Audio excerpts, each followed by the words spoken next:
ನಮಸ್ಕಾರ, ನೀವು ನೋಡ್ತಾ ಇದ್ದೀರಾ ನ್ಯೂಸ್ ಫಸ್ಟ್ ಲೈವ್. ನಾನು ಸಬಾ ಹಕೀಂ. ಪ್ರಮುಖ ಸುದ್ದಿಗಳನ್ನು ನೋಡೋಣ. ಮೊದಲಿಗೆ ಹೆಡ್ಲೈನ್ಸ್. ಸರ್ಕಾರ ದಿವಾಳಿ ಆಗ್ತಿರೋದ್ರಿಂದ ಕಾರ್ಡ್ ಕಡಿತ ಮಾಡ್ತಾ ಇದೆ. ಸಂಗ್ರಹಿಸಿದ ಹಣವೆಲ್ಲ ಎಲ್ಲಿ ಹೋಯ್ತು ಅಂತ ಜನ ಪ್ರಶ್ನೆ ಮಾಡ್ತಿದ್ದಾರೆ. ಬಿಪಿಎಲ್ ಕಾರ್ಡ್ ಕಡಿತಕ್ಕೆ ಕೇಂದ್ರ ಸಚಿವರಾದ ಪ್ರಹ್ಲಾದ್ ಜೋಶಿ, ಎಚ್.ಡಿ. ಕುಮಾರಸ್ವಾಮಿ ಆಕ್ರೋಶ.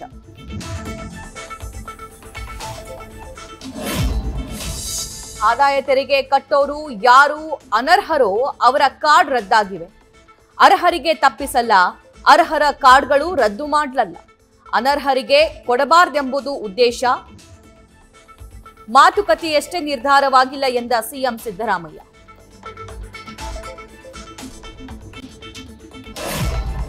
ಡಾಲಿ ಧನಂಜಯ್ ಮದುವೆ ಸಂಭ್ರಮ ಶುರು. ಕುಟುಂಬಸ್ಥರು ಆಪ್ತರ ಸಮ್ಮುಖದಲ್ಲಿ ಉಂಗುರ ಬದಲಿಸಿಕೊಂಡ ಡಾಲಿ ಧನ್ಯತಾ. ಅರಸೀಕೆರೆಯ ಕಾಳೇನಹಳ್ಳಿಯಲ್ಲಿ ಲಗ್ನ ಪತ್ರಿಕೆ ಬರೆಸೋ ಶಾಸ್ತ್ರ.